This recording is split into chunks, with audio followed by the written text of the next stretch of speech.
All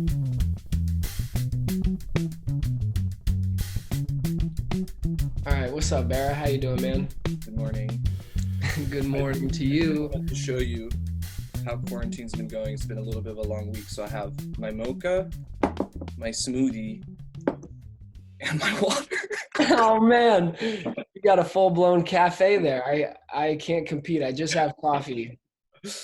Oh man. Just the coffee for me, but yeah, you're like running a juice bar there. Staying juiced. Staying juiced as much as we can right now. What kind of juice is in that? I gotta get hip to that. This is frozen strawberry, fresh banana, handful of spinach, almond butter, oat milk. Oh man, well done, sir.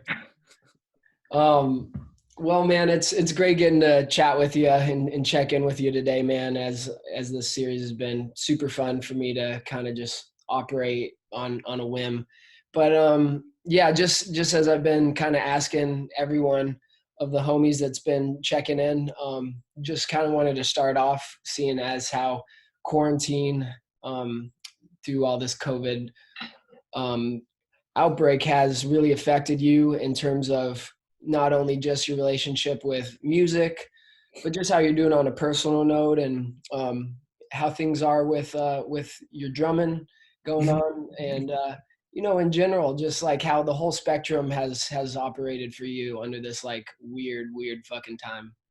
Yeah. Oh, that's yeah. Let's see. Well, I've been producing a lot, mostly doing that. Some playing when I feel, but I don't have like a daily regimen on the drums right now, but it's something that I constantly look forward to. Yeah. But I have a hard time making happen in that way. But I do manage to be down here in the little studio every day doing something, and that I'm extremely grateful for. So I don't feel, yeah, I've been doing like lots of creative things, but some days it's impossible. Right. Yeah. And that's kind of been a theme that I've been talking about with a lot of people that's come up, is just trying to use the motivation when it's there. And I know for me, we just chatted quickly, like before we went live on this call, but about how like kind of last week uh, Right. kind of hit us in this like, oh man, things are a little heavier now because we've been in this so long.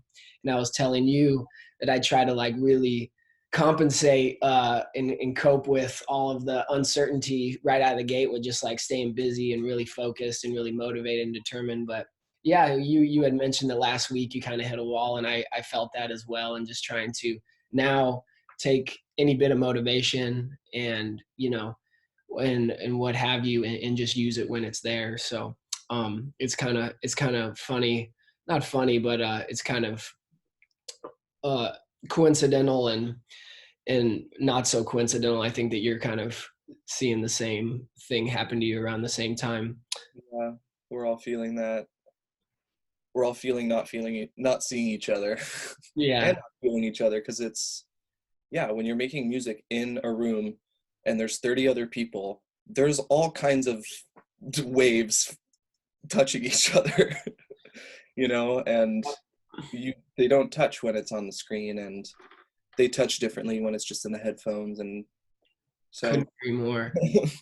Yeah, man. I miss playing with people a lot, and I know you do. Mhm. Have you been able to keep going with all of your projects throughout this kind of hiatus? I have I have actually. I was lucky to be sitting on a lot of things that were like in the can. Nice. So um this thing that's coming out, I have a like a song cycle coming out in on May 19th, and the first single comes out on Friday. And I had been sitting on that for several years. And it's short and the arrangements are pretty thick, so there was never going to be like a live component necessarily.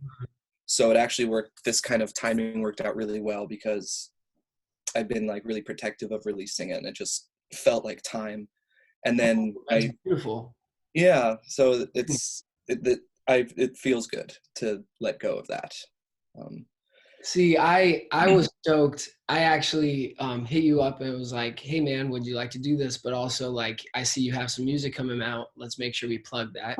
So, first of all, I'm excited we get this avenue to do so. So hopefully more people get to check out your music. And this is trio or quartet or totally full arranged. Like, it's nothing like anything I've released. So oh, neat. yeah, it's super arranged. So like, let's see, and it's all vocal based. So a friend of mine wrote all the lyrics, and then Maya, one of the songs is a song of my partner Maya's. So she wrote the music and the lyrics, and then I like produced and arranged it. But yeah, there's strings, there's brass, there's many layers of vocal harmony, bunch of guitars, synths, bass. Dang, I can't wait to hear Played this. on it. Yeah.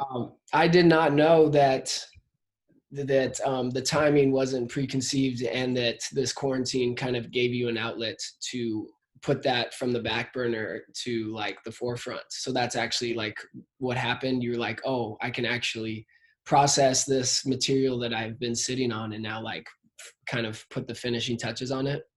No, it was more like it was mastered. It had been mastered for over a year, and the only thing that needed was the like visual concept Okay. and just a way that felt right to release it, either through like another label or just this felt timing. It felt like, Right. people are at home, they maybe need some healing.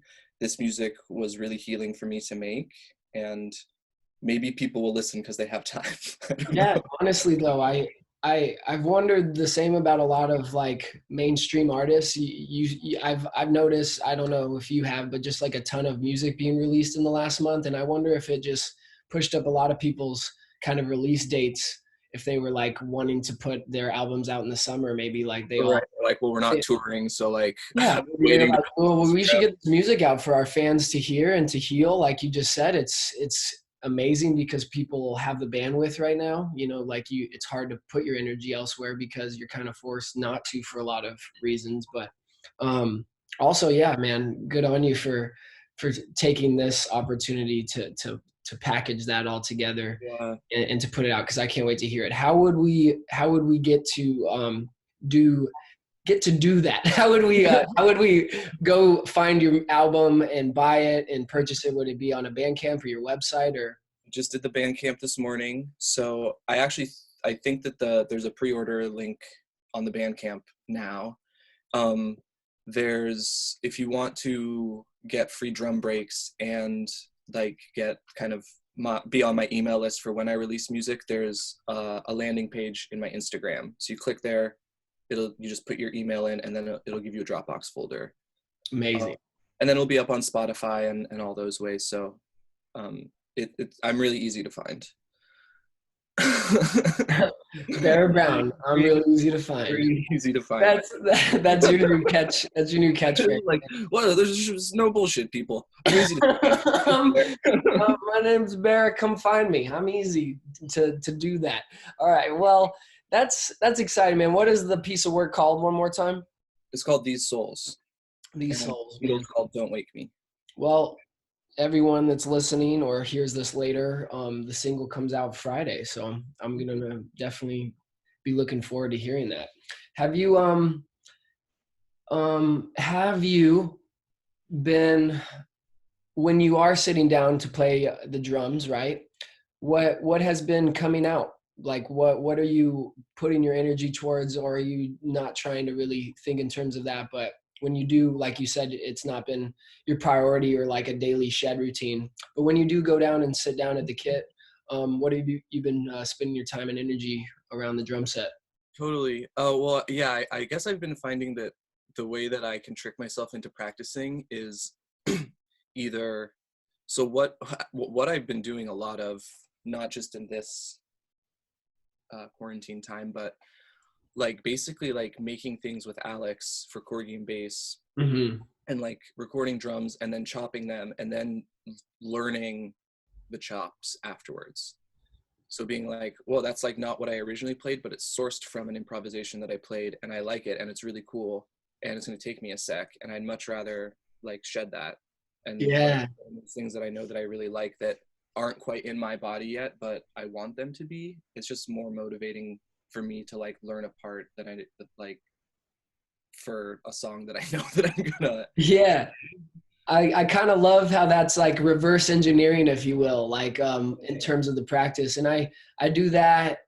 I do that when it comes to like either trying to orchestrate a drum part for something that's like written in a project I'm in, or if like or if in like my original band, like something was brought to me and I haven't quite like put the drum part together. Like I can only hear the hits and I don't know like how I'm going to outline those or like, Yeah, and then you like you fill it in. So that's another thing. yeah.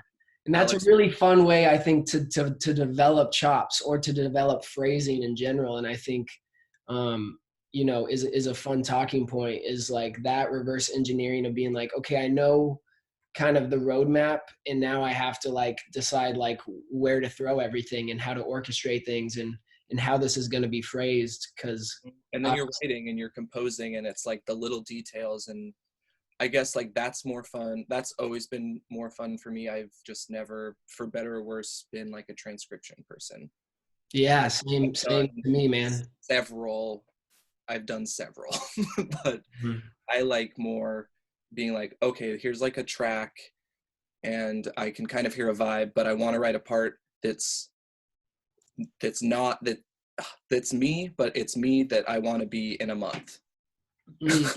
Yeah, I Like, like that. I I like can't that, play man. it yet because I'm writing it and learning it, but like that's been more my process of shedding in a way. Do you put your tracks in like a drum program when you say you've put it out there but you haven't learned it yet? Like what do you mean by that? Oh, I mean, like if it's a track that has no drums, Yeah, I guess like sometimes you hear a track and you just hear something. right. So the other big concept that I'm doing is in my writing or whatever is just getting out of my way. Every idea is the best idea until you have a bunch of them and you decide that you want to switch processes from composing and creating and exploring to analyzing and judging and Mhm. having those be separate. So it's like sit down, you hear the thing and you're like, okay, I hear this general idea. You start playing, you have an accident and you're like, that's cool. And then you shed this little new idea that was an accident, and then it morphs into something it always does. It never doesn't. Yeah, that's beautiful, man. And when it comes to you and Alex's writing process, is there like a repeated formula that you guys have found success in, or does every track you guys write together in Corgi and Bass? We're talking about Corgi and Bass, by the way, if anyone's unfamiliar with Barra and Alex's project. It's one of my favorite bands in like the world, but it's easily one of the dopest projects in Portland. Anyways, getting back to it, like is there a repeated process that you guys have like as like the Corgi and Bass formula, like Alex chops something up and then you guys go from there? Or do you guys ever like, I guess, take different steps in terms of like what's your first thing in the block? Yeah, I would say that there are. I think at this point there are several. There's not like one that we always do, but they're like kind of similar. So some of the ways we do that we have done that we've gotten albums out of, they do usually always start with drums, and it usually starts with um, so like Aggro Crag is all the drums on Aggro Crag are drums that we recorded to my reel-to-reel tape machine at my friend's house when she was out of town. So we took my drums and she had a kit and we just moved the drums into different rooms and I just improvised stuff. No click, none of that. And then we take out, however, 4, 8, 12 bar things or whatever the ideas are, the like best moments of those. Mhm.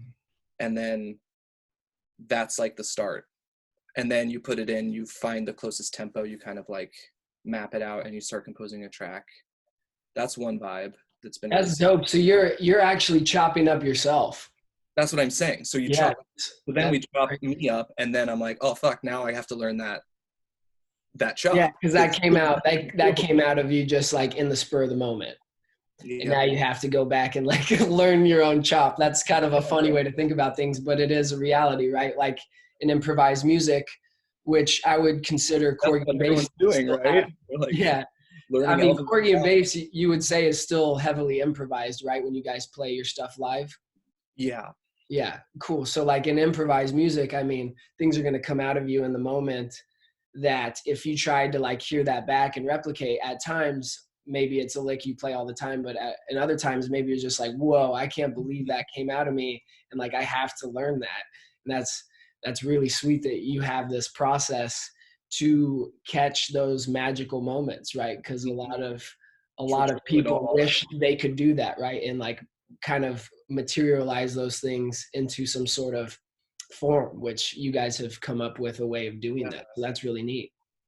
So yeah, so that one we've done several times. It usually starts from some sort of drums, and then so like yeah, Aggro Crag, Alex mostly just had the drums, and then he chopped. He did a lot of that stuff.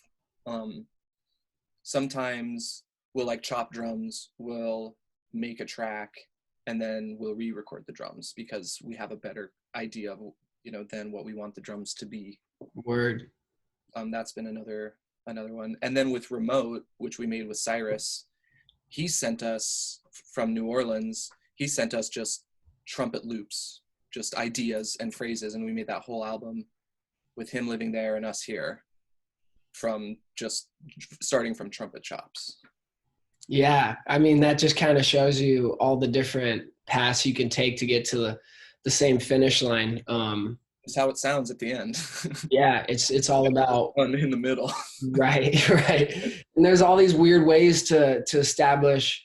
But I love how you've explained that process in terms of like it allows for a lot of troubleshooting throughout the middle process of allowing yourself to like put a lot of things on the chalkboard and then take away like, okay, the idea is good until that didn't work as much. Instead of being like so tied down to a song form, like on day one, it's more of just like developing this creative pot, and then you get to like kind of add and take away ingredients as like you go, which I think is badass. Like, I think that's really cool, and more people should create like that.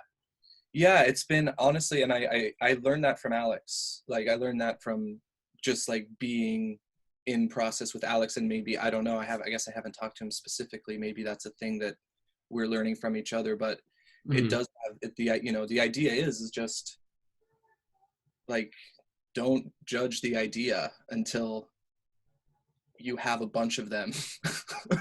Because otherwise you can get stuck like for way too long messing with this one idea, and you could have made 20 ideas.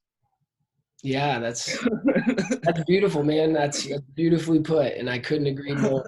It's easy to stifle your own creative process if you're like your own worst critic. Totally. And if you're judging yourself while trying to create, it like suffocates you in a way that's hard to get over unless you're willing to put those things aside. Yeah. So try it. Every idea is a good idea until you have a bunch, and then you can decide. Yeah. And speaking from someone who's just learning how to compose and like learning how my process works in terms of like coming up with an idea, trying to put it on like keys that I'm not proficient at whatsoever, but like teaching myself keys and then like taking it to musicians to have it like worked out. That's kind of been like my process, but it's really cool to hear. What's that? It's hard because you mean because like you can't get in the room with the musicians now? Right. Well, like now it's like it's on pretty much pause until like we can like workshop some of these ideas again. But yeah, it's really neat to hear what your and Alex's process is. Is there any difference with how you write, like with a trio? Like are you mainly coming up with like a full composition on your own when it's like the Barra Brown trio, and then just bringing it to people? Or is there any collaboration with some of your previous like jazz records? There has not really been collaboration on my previous jazz records. I know that the trio, we have definitely been talking about wanting to do that, have some sort of a collaborative process, maybe like starting from someone bringing in an idea and then working on it together from there. but that's another thing that actually is like in the works, because we had the trio record already recorded, so now it got mixed during quarantine. So, so now that Nice. Bear is sitting on some gold right now.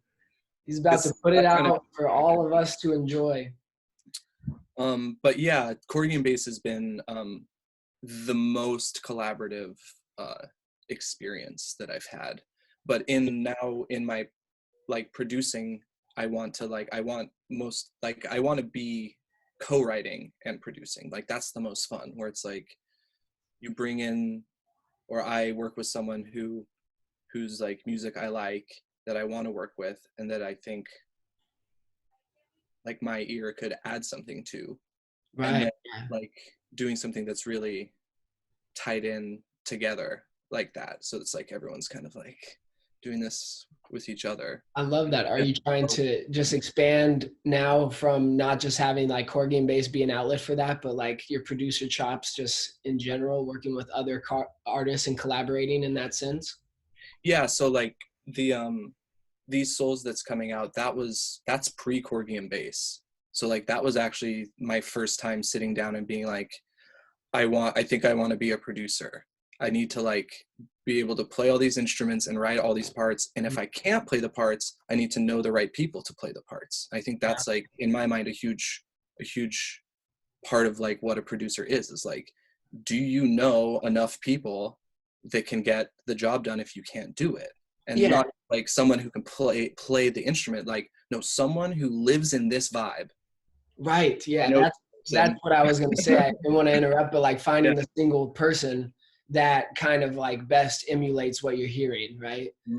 And that's kind of the neat part about putting on the producer hat for you, is like getting to source this great network and community of like friends that like a lot of which are mutual between you and I, that like, oh man, he or she or they are like, they are the vibe for this. So that's really cool, dude.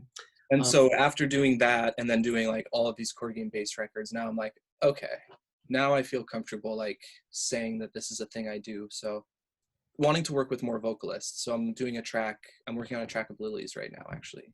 Lily's Shears, which is really cool. Oh, so cool, man. Well, I can't wait to hear like all these future collaborations, to be honest with you. This is all going to be exciting. Way, dude. It's yeah, the whole like really pushing to like co-write and collaborate has been so rewarding. It just really has. It's been awesome. Yeah, I can imagine. Have you put a lot of thought into how you play differently, or how being a multi-instrumentalist has shaped like your sound on each instrument? And then of course, since I'm a drummer and you're a drummer and this is a drum chat, like how that's affected like your playing in general, in terms of like how you approach the kit. Cause I always like have heard you play years ago. We go back like from the days of the Basil Bar Jam, right? That's where like I first met you, and I always thought like your playing was just so musical and so like appropriate. Wait, I'm just trying to think, where was Basil Bar? That's like that Thai basil place or whatever the hell was like the Two Planets Tuesday. Yeah, exactly. Oh right, yeah. So that's where you and I first met, and just thinking back to those days. Where Alex and I met. What's that? That's where Alex and I met. I know, man. It like was the scene. Straight up was like the start of my scene in the Portland area, and really a lot of those people are still such close friends to you and I, and like it's been a great like launching point for like. For those that don't know about those Two Planet Tuesdays, it kind of existed like probably 4 years ago, like really strong weekly jam. It was all just improvised, kind of attracted jazz meets hip hop meets all the sort of groove genres. But it was always fun, and getting to hear Barra early on from there, like both kind of fresh out of college right at the time. Ish, yeah. Yeah, ish. And just, yeah. It's always been great to hear your playing and see like the growth over the years, and even going back as far as then. The reason why I wanted to bring that up was because, you know, hearing you're playing early on, it was always like, it always seemed to just fit the music so well. And like, even in a jam situation. So I was wondering, like, if you've ever put any thought into like how being a multi-instrumentalist and being extremely proficient, right? Drums wasn't your first instrument, right? Flute is. Yeah, drums is a thing that I just taught myself that I'm Right. still teaching myself. Flute was like, I started playing them both at the same time, but flute I like did form very formally. Right. Oh, Super classically trained. yeah, Mhm. I did it. I don't know. I'm glad I did. I don't know why. I'm glad I did. But yes, it has to. It has to inform it. I think that now I think about that, but it's more like now I notice it. It's more of like I'm like seeing how it has affected, or that it has, or that Right. it couldn't not. I don't know. I think that having played a melody instrument, because I played flute, it wasn't, which would be different than even like in a wind ensemble, which is most of my experience, and then orchestra, only in college. Um, you're playing like a lead instrument. You're playing the melody basically all the time. Mhm. You're not kind of in the middle playing the long notes.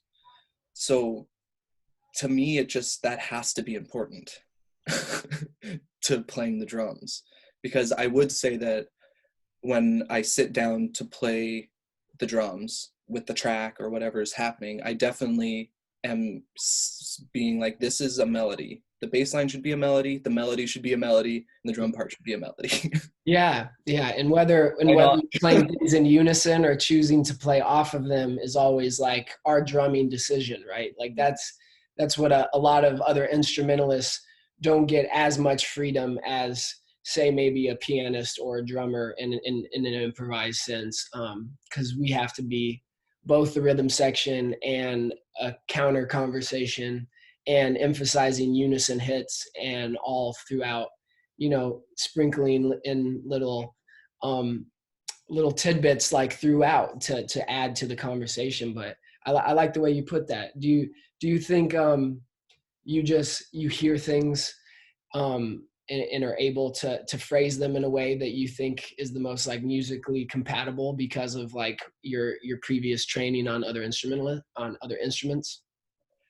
Um, well, I think that I was actually thinking about this right before our chat, is that my biggest hang up, and that's why I need some sort of general shed routine, has been the physicality of being able to execute things that I do hear, which maybe there's Right. an argument to say that maybe I'm not hearing them if I can't execute them, but I mostly feel that my lack of speed or evenness in speed between my hands has been like a hang up.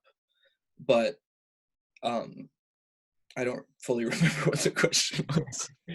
No, it's all good. I was just wondering, getting back to like playing lead instruments and whatnot, and how that kind of develops Oh, your phrasing music. phrasing and like your choices on like where to orchestrate things and how to outline things, right? Getting back to kind of that word of like, you've come up with a concept and how to best accompany that on the drum set is always a fun thing. That has really skyrocketed since really like shedding production, because when you're when you're making a track and you're like working on the different parts and how they like weave together, and you're working on the drums and you're in there, and then you realize how much power one kick being in or out has to the Yeah. impact of a song. And then when you realize things like that, then you're like, well, then I'm just not going to play the kick on one in this section. That's it. I know, man. It's like, And that's going to be huge to the moment, the improvised moment. mhm. Or yeah, just little things like that, to where you're really hearing like someone's part and then being like, what's the little thing that Yeah. needs to be like interlocked in there. It doesn't need to, well, I can't do all the shit, so And maybe the fun thing is like it's also about what you prefer, right? Because like another drummer might hear that and be like, oh man, I want to shred over this bar, and you heard it and you're like, oh, I want nothing but space and like one kick on the and a three or something, just like throwing out an example. But it's fun because It's allowed me to be more patient because I mm, know I've done a bunch of tracks where I know that like it's gonna be so cool if you just right. play the thing and just do these two things. Yeah. You've And done it enough, you know that it's okay. yeah, and just knowing what sound you want to go for is like Yeah. important in terms of like your recording process. So that's cool being working on your production chops as much as you have been lately and kind of putting them on the drum set. And then it's like you're constantly like reshaping what you think about recording when you record, in my opinion. And like What do you it's by always mean? um Like when you record, when just I continuously record, like I'm always like, I feel like sharpening the spear, if you will, of like what should be an intentional choice and like what doesn't need to be there, and like what I could do next time as an alternative to that, like using one track as an example, right? Like yeah. listening back and like thinking that something was kind of fire in the moment, and then realizing like it wasn't really necessary like later That's on. interesting because like that's when you record is like then when you listen back, now you're hearing yourself as that other drummer that would have made a different choice. Right. Right. And you're like, oh, that was cool, but like I also doesn't need to be said next time, or like, that's kind of the fun part about recording for me right now, is I'm doing it a lot more with this time we have, You're getting available good sound. to You're us. getting nice sounds in there too, by the way. Thank you, man. I'm just constantly trying to work on the mix, and just Yep. Oh, I know, dude. I have like no idea what I'm doing. It's just like, yeah, Right. this EQ sounds better for this mix, and this arbitrary amount of compression sounded good to my ear today. But Yep. Exactly. This uh, track needs it to be smashed. This track needs it to be less smashed. yeah, exactly, dude. So it's been fun, and a lot of the things you're talking about when it comes to production and like the workflow and like the learning of like what should stick and what needs to be said are some fun things that to constantly be working through, like in massaging those muscles, like when you record more and more.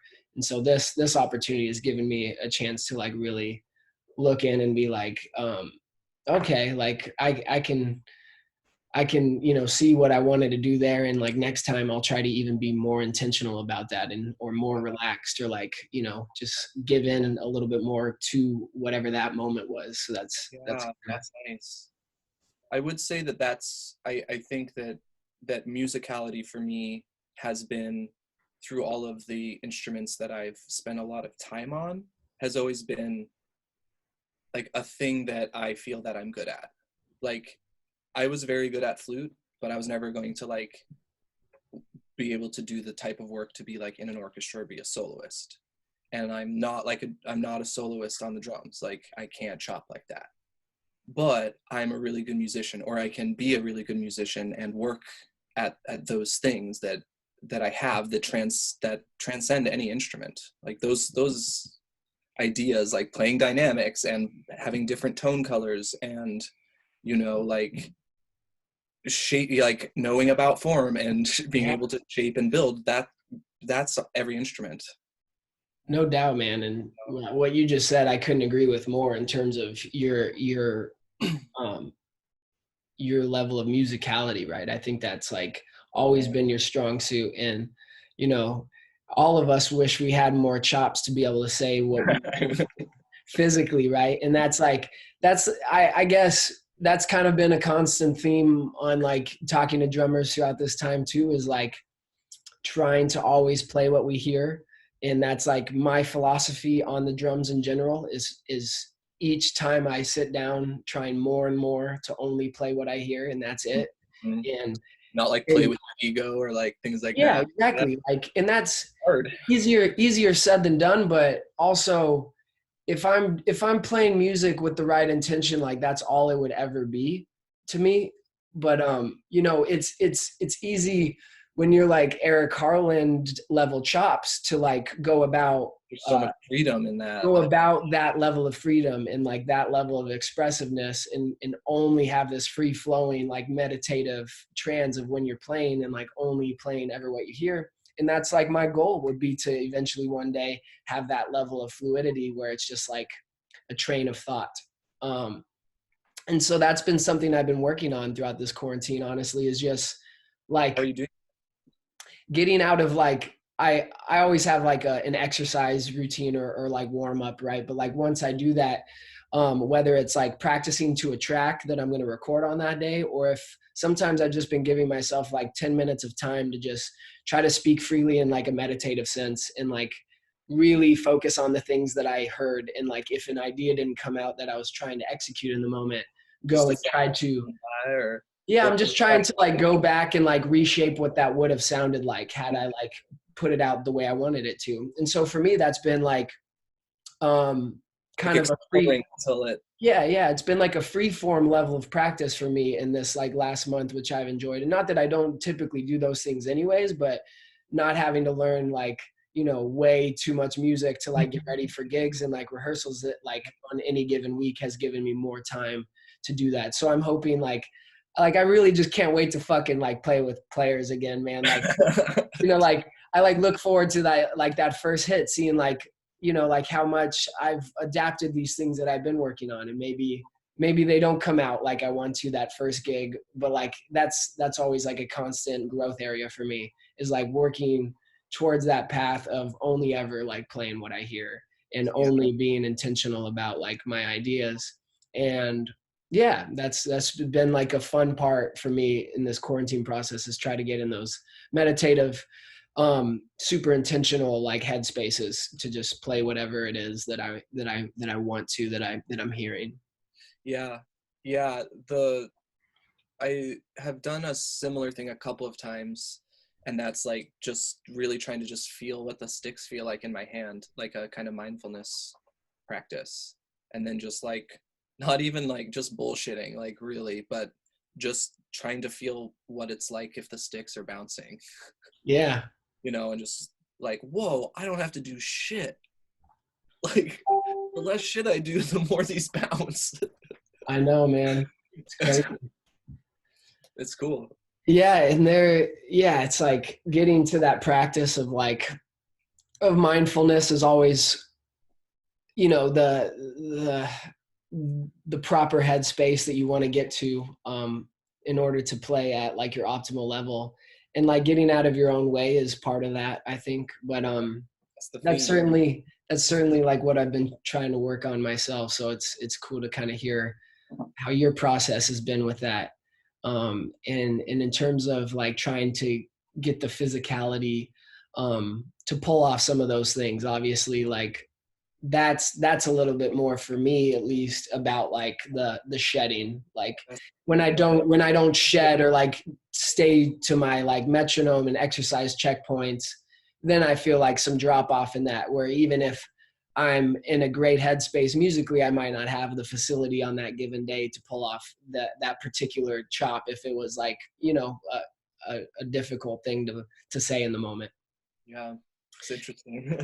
Do you have like in a normal situation, I guess, like at removing yourself from this vacuum of like quarantine, where you like you're keeping up your facility like with X, Y, and Z on like a daily ritual, or like do you have some sort of method to that physicality you talked about and keeping up where you want to maintain your chops or build on that? That's what I'm hoping to get to. So yeah, there's not really an excuse to not be able to do 20 minutes of like 3 things every day. Right. What I would like to be able to do every day is like rudiments, because I have to I still like teaching myself the rudiments basically, because I didn't like learn them. I want to do that. I would like to like do ear training for like 20 minutes. I'd like to do some sort of vocal exercises, and then like guitar work. That's like barely over an hour. Yeah, I know. It's kind of hard. I find myself like making excuses around like if a day was like difficult and didn't want to practice that day, or like I had so many things stacked up to where like I just couldn't like put them aside. But like you're right, like when it comes down to it, for maintenance specifically, because like I come down here and I'll work for far too many hours on production stuff. No Right. problem. Yeah, exactly. It's just about Yeah. prioritizing where you put your energy on that given day. And like for me, I have to get out of my way of like being a little bit too all or nothing about things. Like I don't like to half-ass practice. So if I feel like I sit down for like only 20 minutes, like sometimes that bothers me. And so that's something like I've had to work on and like be like, okay, well, like fuck that. I can just actually enjoy like my relationship with the drums for a half hour and still get a lot out of that, instead of like being so hard on myself for like, oh, you didn't shed like 3-4 hours that day. Like, then so be it, you know? Yeah, that was definitely me yesterday. I was like, oh, I want to, I was like, man, I sound like shit. I want to do that. Right, because sometimes when you sit down for 15 minutes, and you know this with any instrument, but specifically something as physically demanding as the drums, sometimes you don't really want to stop playing because you're not really happy with the product coming out yet. Like you haven't warmed up sufficiently yet, right? Like you can probably You have relate to to give that. yourself enough time to get there, and sometimes Yeah. And so like that's sometimes for me is like I'm playing at what I feel like maybe my peak is for that day, not until like an hour into my shed. And then I'm like, oh, everything is really flowing now. Like I want to leave. all of my ideas are now fluid. And so that's kind of why I have to kick that habit of being like really all or nothing at times, and just allowing myself to be okay and give myself grace for whatever that time was with my instrument that day. Or even that you didn't want any time with your instrument. Yeah, exactly. Like, In these times, yeah, where motivation isn't always there, but yeah, luckily been sticking to some bit of practice regimen and whatnot, and in training, if you will, of just trying to stay in shape. And if that's not like getting uh, a lot of emphasis on chops, at least like trying to keep things where I feel like my facility is where it should be, at least for now. yeah, I still remember the maintenance is so important. I still remember something my flute teacher said when it was like, one of the Olympics where Michael Phelps was just destroying. And she's like, I can't remember the specific amount of hours, but she's like Michael Phelps has to swim like 3 hours a day just to maintain. Yep. Then anything after that is him Building. training and getting faster and building. So it's like, yeah, and the better you get, the more maintenance, the more things to maintain there are. Right. Yeah. And that's my left foot and my right foot, and like right. all of this shit to do. There's a lot of truth to that. Like the more, for example, something for me this year has been like the more I've built my left foot up, or like something as difficult as like split chops, where you put things around your drums with your bass drum in between, right? Like, oh yeah, playing splits, like those are something, because it's not like something ingrained as a left right relationship in your hands, where like you could be flying one day and then like don't address those things for a week, and then all of a sudden like they're back to kind of square one on you. Hands are going, but your foot is just like, yeah, dragging ass. Yeah, but it's been good in terms of trying to keep speed and consistency up in those areas, at least for now. And I do appreciate the downtime for getting to do those things and work out, and yeah, just try to freely say what it is that I'm hearing as far as chops, as far as that day. But yeah, I really like some of the things you brought up already, and getting to the physical side of the drum set is always something I love to talk about, because yeah, I feel like I need to maintain a lot, just to be honest with you. That's good. It's good to know what you need. Right. It's really good to know what you need. Yeah. Do you get that sense on your other instruments? Like I'm curious if you feel the need to practice them as much to keep up facility, or if that's like, if your flute playing is a little bit more ingrained in you and like harder to lose, or like take as many steps backwards in a week of not practicing. Well, my relationship with the flute is more that it has become a poor relationship, mainly because it hurts my body to play the instrument. So I had I didn't realize. A repetitive strain injury my senior year, because I was like practicing a bunch and I had to take a week off. I got a bunch of acupuncture, And then recently before quarantine, I did like several sessions for what was the band? This is bad. Anyway, for Cam Spies. And so I was playing a bunch of flute, like learning the parts and recording all day. I just had so much intense. I had acute pain right here. If I even brushed my finger, it would burn, like under my skin. And so it just hurts to play. It's just not fun. Yeah. I just don't really, I'll pick it up for things like that, but you know, I do it less and less because it just hurts. You know, it's like 20, 30 minutes in, all of these ways that I'm just so used to holding my body with that instrument are just not happy. And I'm not going to like relearn like how to hold the flute at this point. So there's some, you know, that's hard. It's been a big part of my life with that instrument. So my relationship has changed, but I got so much out of it, and it's okay. Because I was having this struggle, like when I was graduating, it's like, am I a flute player? Am I a drummer? Am I a classical musician? Am I a jazz musician? You know, am I a composer? Am I a performer? And my mom's like, she's like, you write music. So now it doesn't matter what instrument you play. The instrument is solely a way of expressing, and that can change. That obviously changes throughout your life. You want to learn new instruments and you want to express yourself in different ways. So you're never going to not be making music because you are now writing. And I was like, whoa, it doesn't matter. I'm all of them. That is powerful, man. Yeah, you don't have to be one thing in music, right? No. Like you don't. I'm just a musician. You put instrument in front of me and I'll play it the best I can. I'll make it Put sound. instrument, I play. Put an instrument in front of me, I'll play the instrument. That's true though, and like I think that's a healthy. I think that's a healthy mentality, and there's nothing wrong with wanting to push yourself to whatever your capabilities are on those instruments, but at the same time reminding yourself like, okay, like every relationship I have with every instrument is unique. And as much as I want to give into that or like give that time or focus, like that's okay, you know, like, and like just allowing those to be like, be all part of your expression and not just like need to like label yourself an identity in a way or something. a flute player, a drummer, or whatever it is you want to emphasize. Yeah.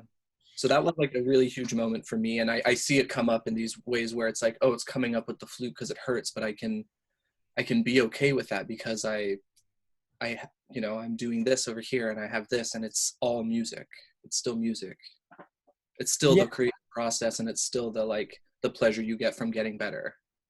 Yep. You know, yeah, and that's okay.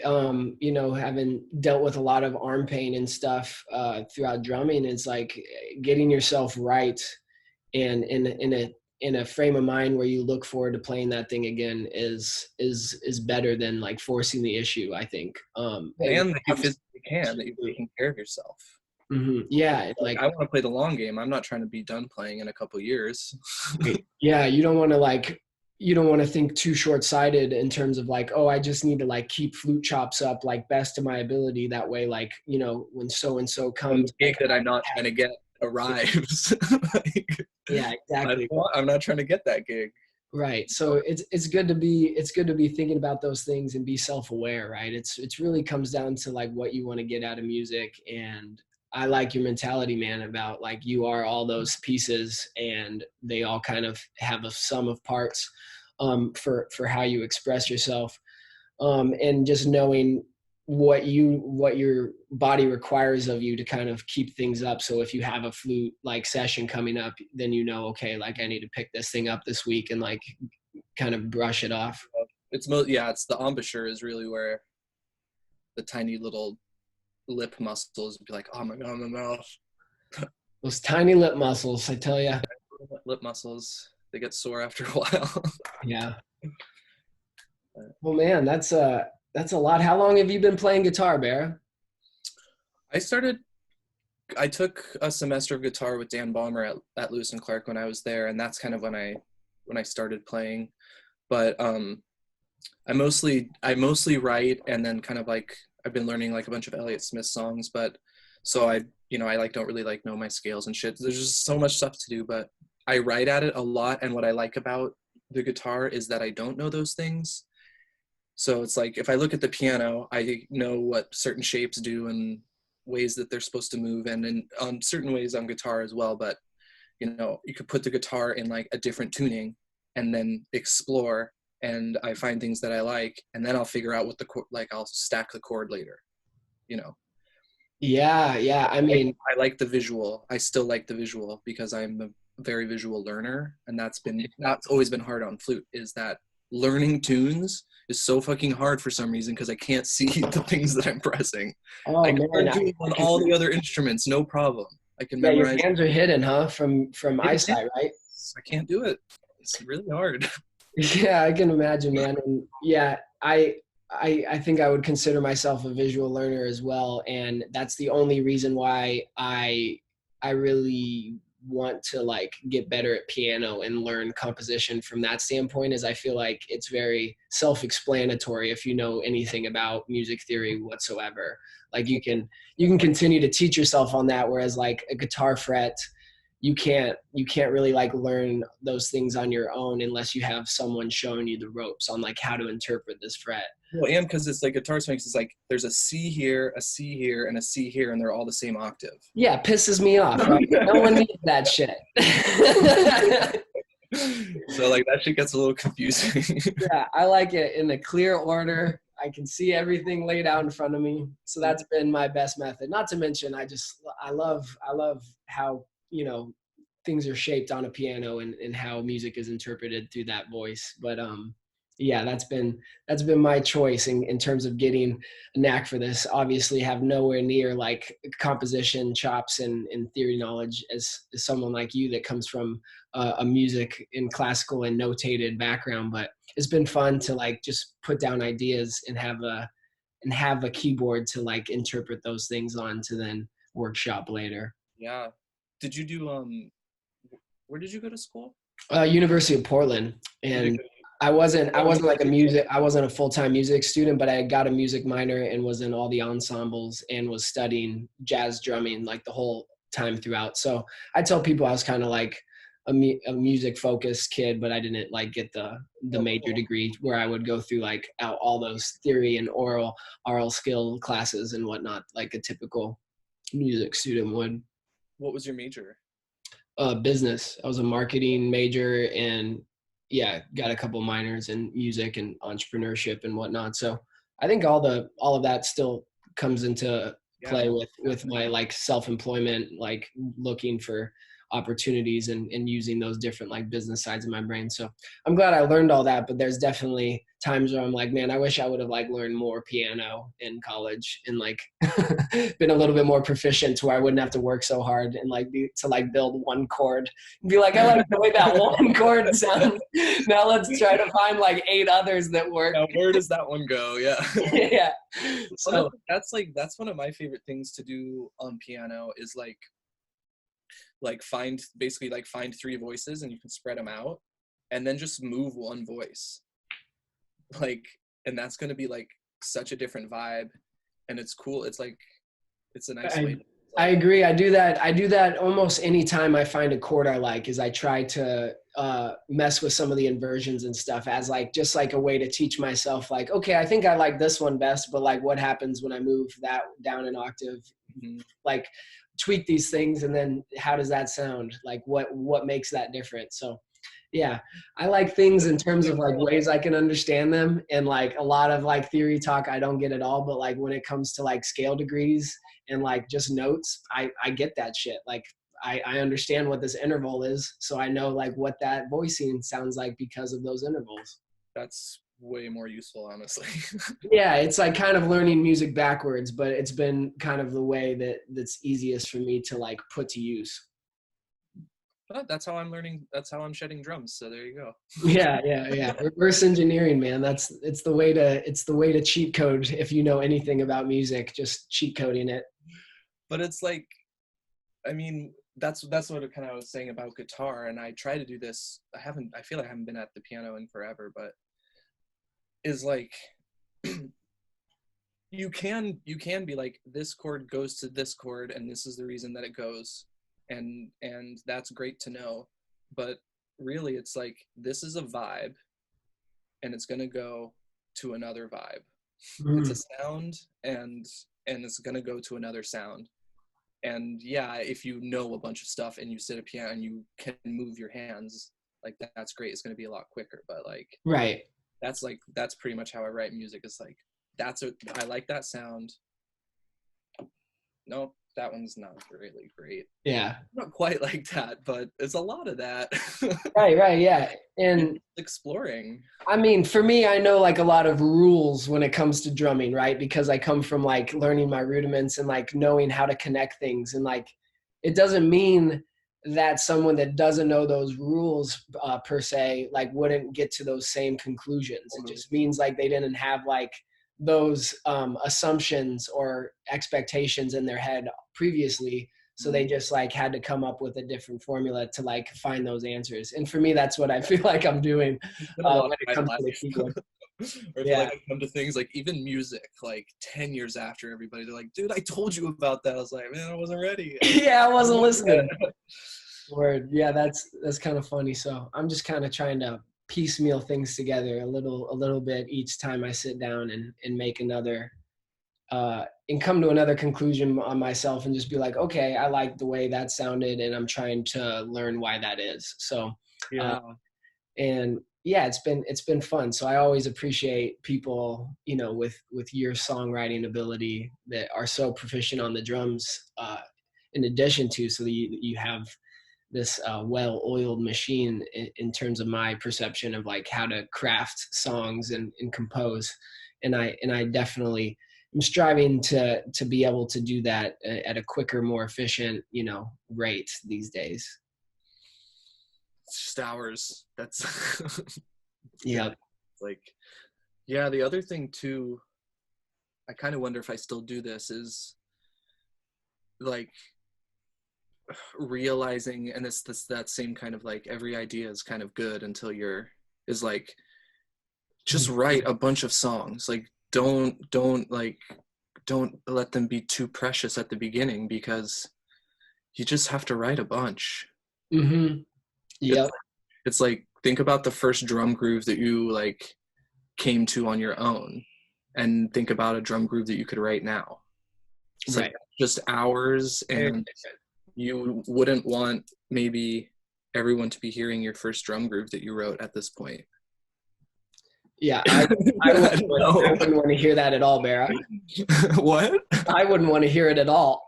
You probably sound great, but you know, maybe that's a bad example. But you know, just write a lot of songs. Yeah, and it's really about just doing the process, not necessarily that the song has to be performed or recorded. It just has to be the process and kind of completed to some sort of your liking, you know?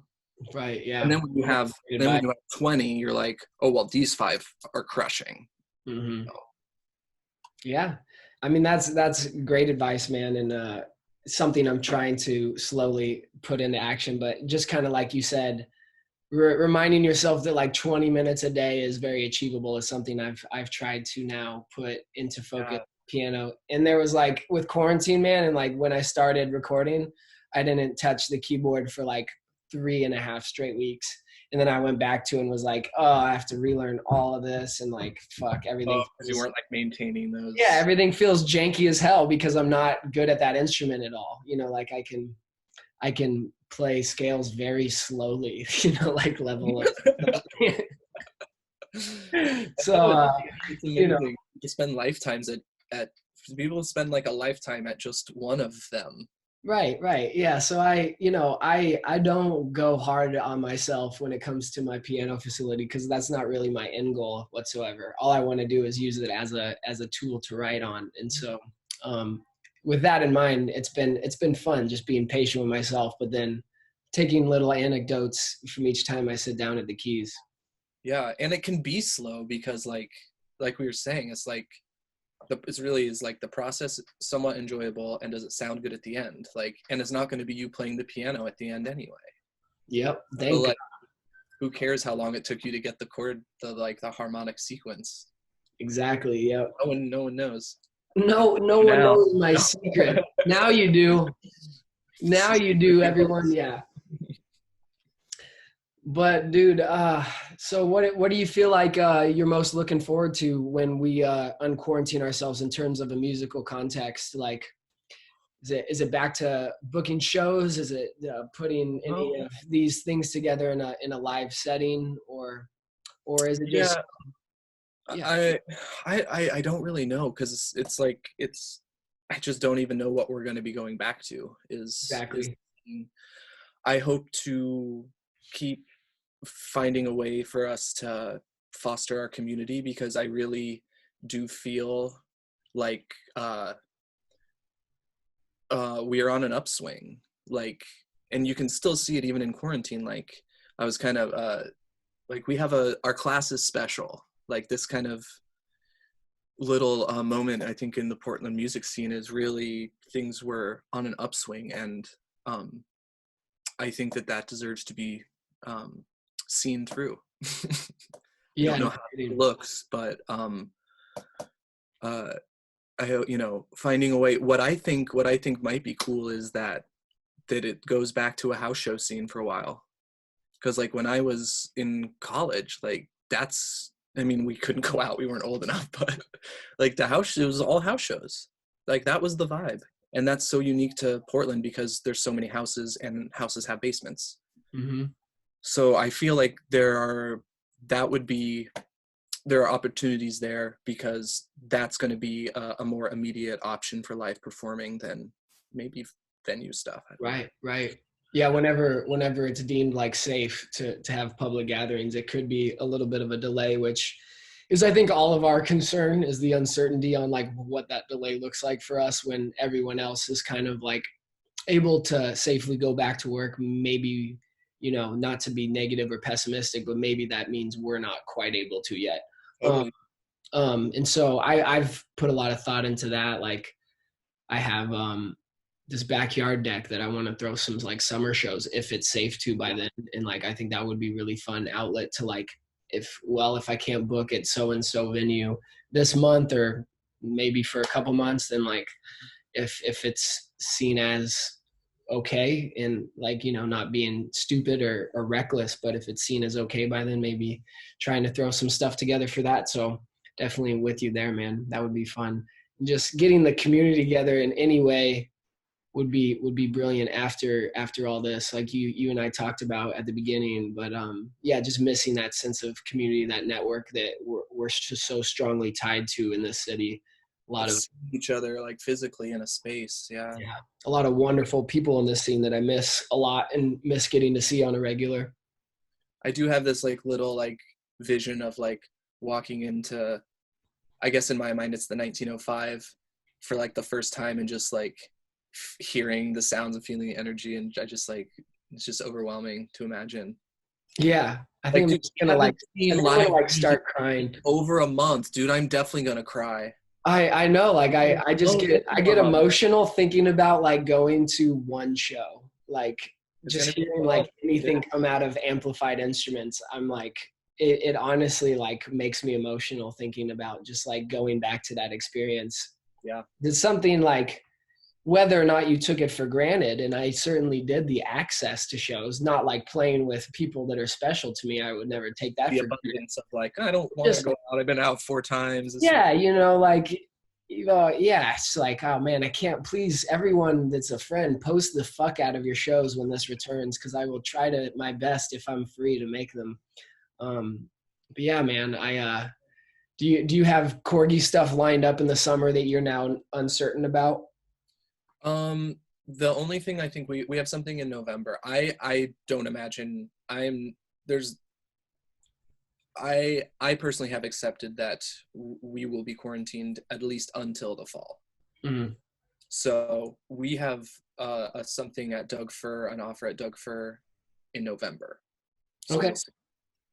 Well, good, man. I think it's brilliant of you, to say the least, to at least get things on the books in the fall, because that's a much more certain thing, even though we can't say for sure. It's a much more certain, like, realistic probability that by fall, like, you don't have to rebook shows by that time, but that's just obviously hoping for the best. Yeah, we are. All right, dude, are we signing off? We can, yeah, man. Just, if anyone had anything to comment, but we plugged your album already. I wanted to make sure we get to that one more time.